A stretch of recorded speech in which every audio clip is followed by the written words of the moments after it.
Hola amigos y amigas, bienvenidos nuevamente al programa Cayetanamente, un programa donde podemos hablar sobre todos los temas de salud mental. Y hoy vamos a hablar un tema relacionado con el cuidado ambiental y la salud mental.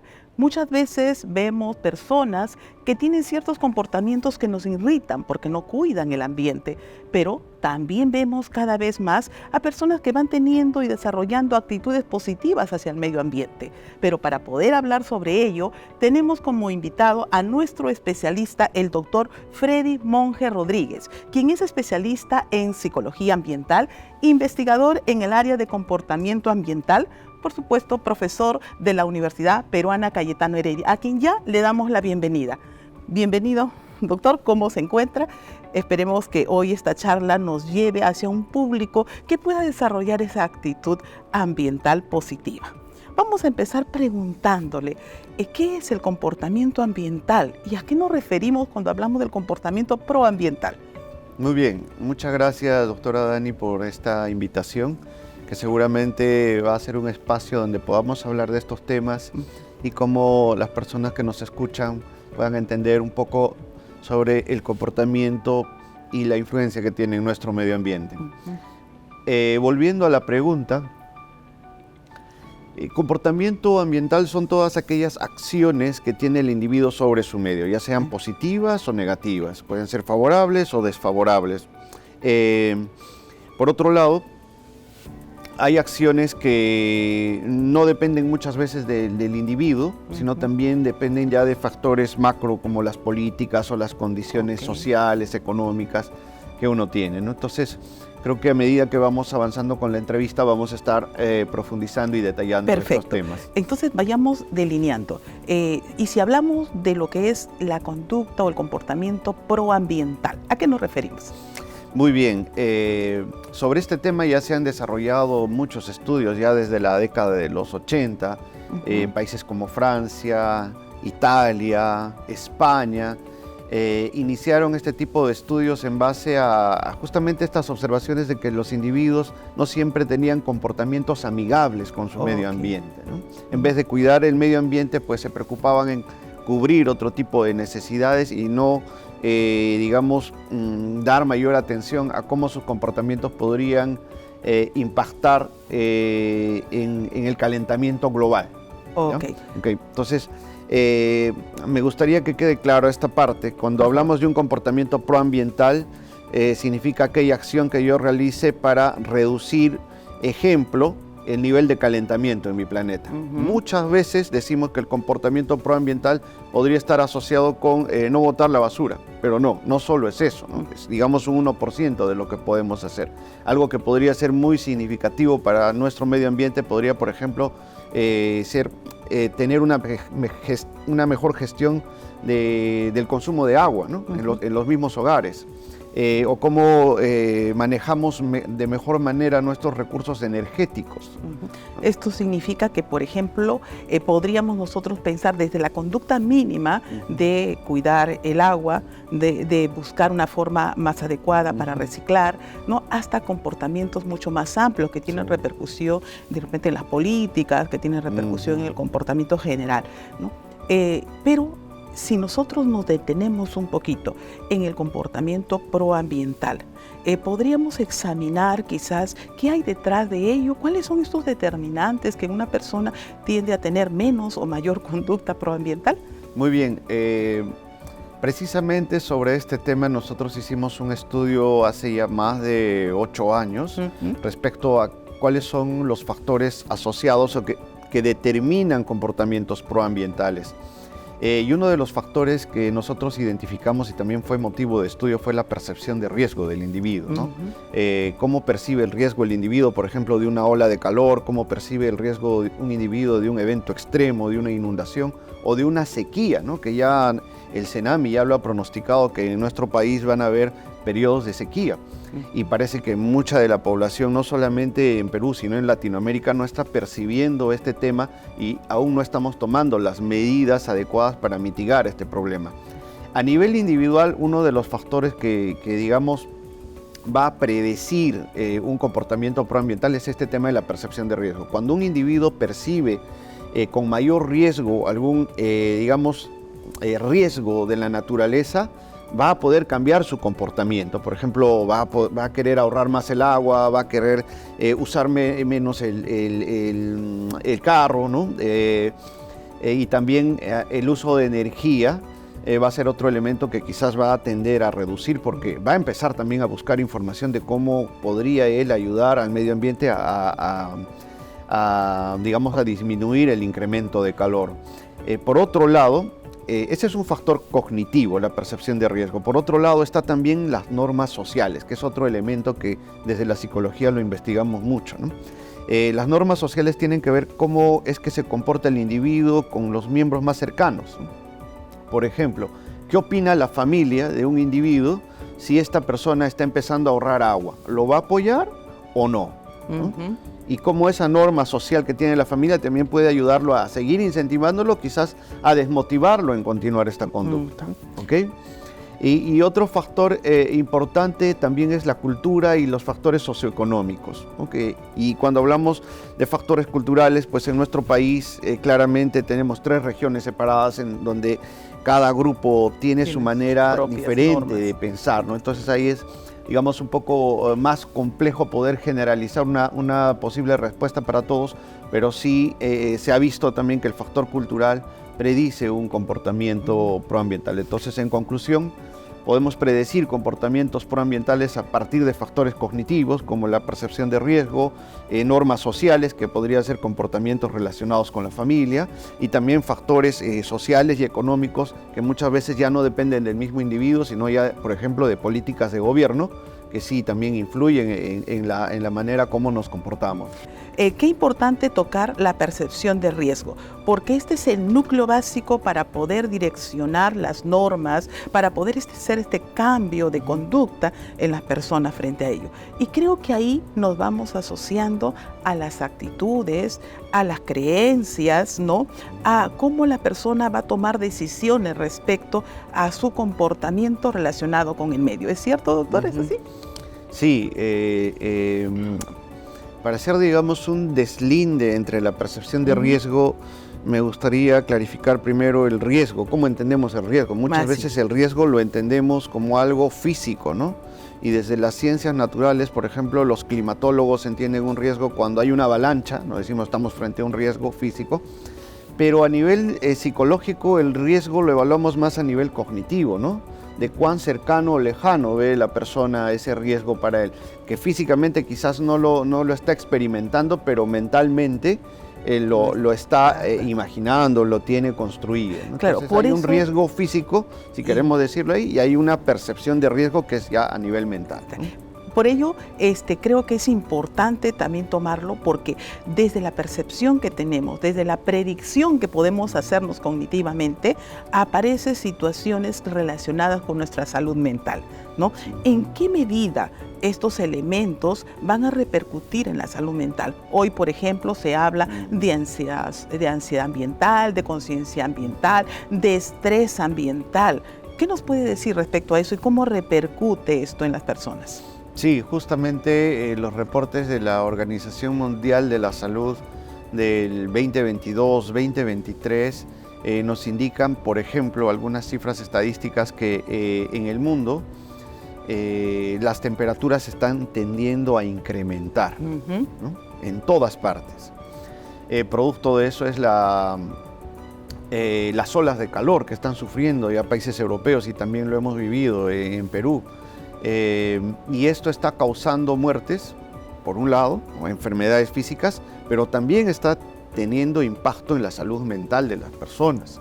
Nosotros hemos hecho algunas entrevistas y hemos visto que las personas en el verano del 2023 tenían mucha preocupación para dormir, por ejemplo, ¿no? Porque se estresaban. ¿Y por qué se estresaban al momento de dormir? Porque las temperaturas eran muy altas y no sabían cómo manejarlas. Y como también ya han indicado estos reportes, pues lamentablemente las personas más vulnerables, los de menos recursos, son los que, digamos, tienen los impactos más negativos. Estamos hablando de las personas que quizás no tienen recursos Para tener cubrirse, un para ventilador o para tener un Ok. aire acondicionado, aunque el aire acondicionado, como lo señalan algunos expertos, no es una solución adaptativa, porque también esto genera más calor en el medio ambiente. Si bien, cierto, te enfría el ambiente por dentro, pero afuera calienta más, ¿no? Ujú. Entonces, a nivel, digamos, de planeta, no es muy recomendable. Ver otro tipo de acciones que sustituyan un aire acondicionado sería importante evaluarlo. Ya lo están haciendo seguramente los ingenieros en este momento. Pero sí, mucho de lo que está impactando en las personas a partir de estos cambios en el clima que hay, está afectando la salud mental. Y ya lo ha mencionado, la ansiedad climática, por ejemplo, ¿no? La preocupación que tienen los individuos de saber que ellos están cuidando el medio ambiente, pero otras personas no lo hacen. Y muchas Entonces veces eso esto genera causa preocupación. irritabilidad, molestia, al ver que uno avanza y de repente el resto está haciendo todo lo contrario, Sí, ¿verdad? Eso es cierto. Y no solamente eso, o sea, generalmente cuando las personas están tratando de cuidar algo y ven que los demás no lo están haciendo, en este caso nuestro medio ambiente, pues puede generar una cierta carga de frustración y a la larga cuadros de depresión que ya se han evidenciado. Por ejemplo, hay estudios que se han hecho en Canadá en comunidades pequeñas donde los individuos pues donde en esas comunidades se han incrementado sus niveles de ansiedad y depresión debidamente a que ellos veían que su gobierno prácticamente no hacía nada por el tema del cuidado del medio ambiente, debido a que seguían apostando por el consumo de combustibles fósiles, ¿no? Entonces sí, o sea, Y esto también sucede aquí. Sí, Sucede en nuestro medio, ¿no? también. O puede llevar a un comportamiento de depresión, a una depresión más adelante, o también podría mostrarse en una frustración para el individuo, ¿no? De no saber qué hacer. Hemos tenido recientemente algunas impresiones del estrés por, digamos, la congestión de tránsito, ¿no? Por elementos de repente de participar, aglomerarse, ¿no? Pero hoy estamos en verano y hoy estamos frente a un calor intenso, ¿no? Podemos hablar de un estrés, ¿no? Por cambio climático. Sí, justamente. Ya hay varios estudios que están acumulando evidencia científica de cómo estas olas de calor están generando cuadros ya de ansiedad clínicos, ¿no? Por ejemplo, los siguientes clasificadores diagnósticos seguro nos van a mostrar ya cuáles son los síntomas de la persona que tiene ansiedad climática o la persona que tiene ansiedad por estrés y cuál sería el tratamiento, ¿no? Claro, antes de entrar justamente a esta posibilidad de ver qué hacer frente a esa situación, me gustaría que nos comente sobre la conciencia ambiental. ¿En qué medida tiene importancia esto y de qué manera desde la parte de los niños, desde la parte de la formación de las personas debe ser importante?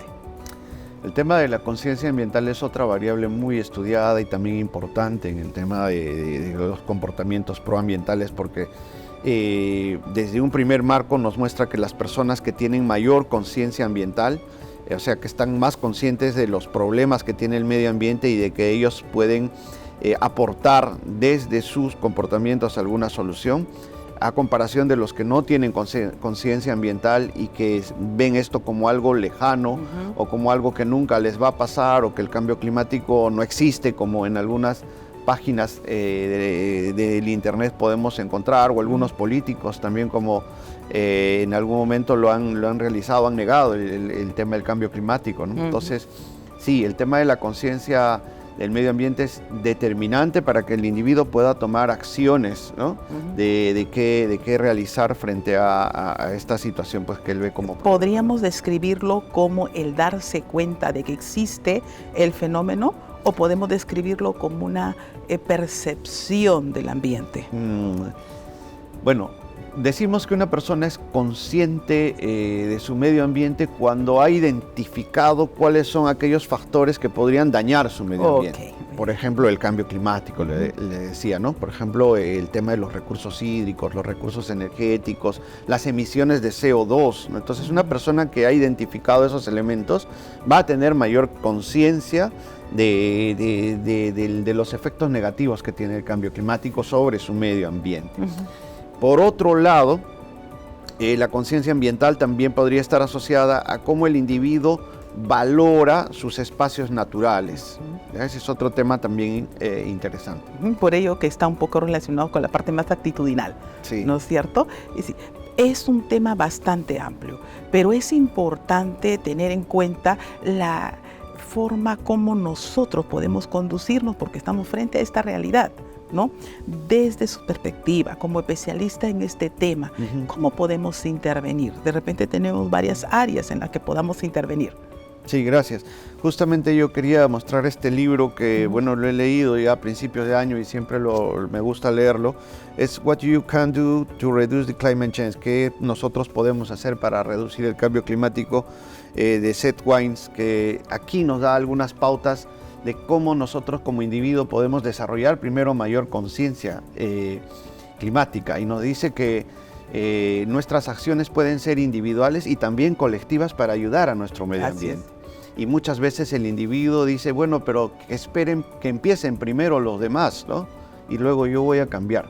Lo importante quizás es generar esa conciencia de que nuestras actitudes propias pueden generar cambios en los demás, ¿no? Entonces las acciones individuales que nosotros podamos realizar con nuestro medio ambiente, desde pequeñas cosas, como decía, como ahorrar más la luz, ahorrar más el agua, evitar las emisiones de CO2 en nuestro medio ambiente, y ya el tema del reciclaje creo que es algo que sí hemos avanzado un poco, pero todavía no del todo. Son comportamientos que sí podrían ayudarnos a, digamos, a proteger nuestro medio ambiente. O sea, no esperar seguir al grupo que hace, sino ser de alguna manera líderes o promotores de este cambio, porque viendo cómo nosotros avanzamos, el resto va a avanzar. Correcto, es importante eso, que conversemos de este tema con nuestros familiares, con nuestros amigos, con nuestros colegas, ¿no? Por ejemplo, hay un estudio que me gustó mucho, que leí hace más o menos un mes, de cómo en un hospital de Estados Unidos los médicos empezaban a hablar entre ellos del cambio climático con sus pacientes, ¿no?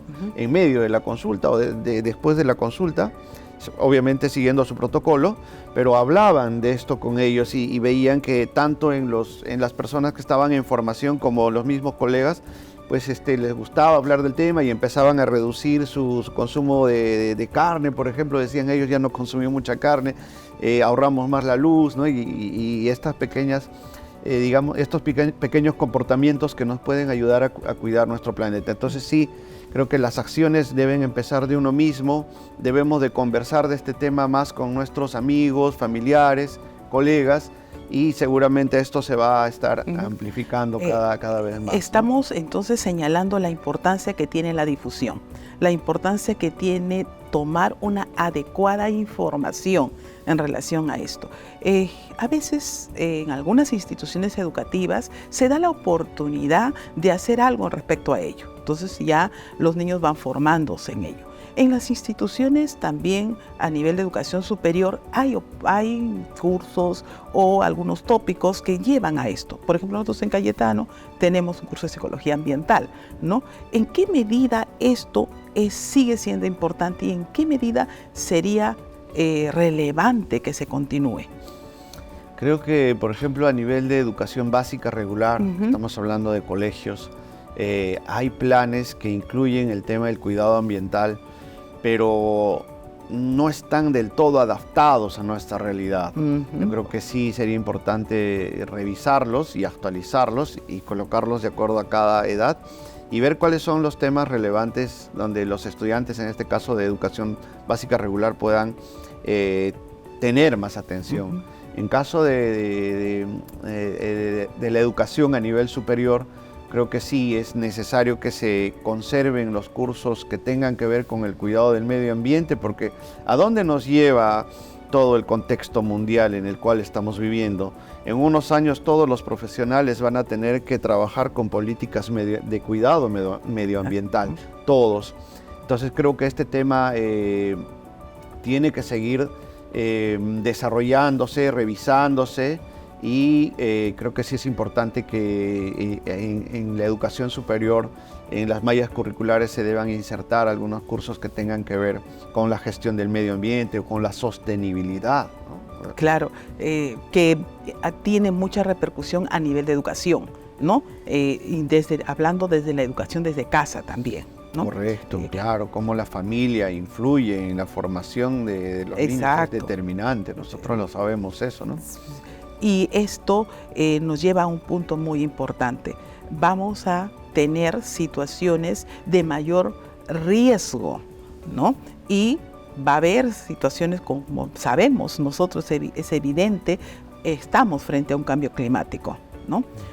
¿Cuál sería la recomendación que haría para todos aquellos que estamos enfrentando eso y qué es lo que vamos a hacer como a modo de predecir lo que podríamos evitar dentro de un tiempo?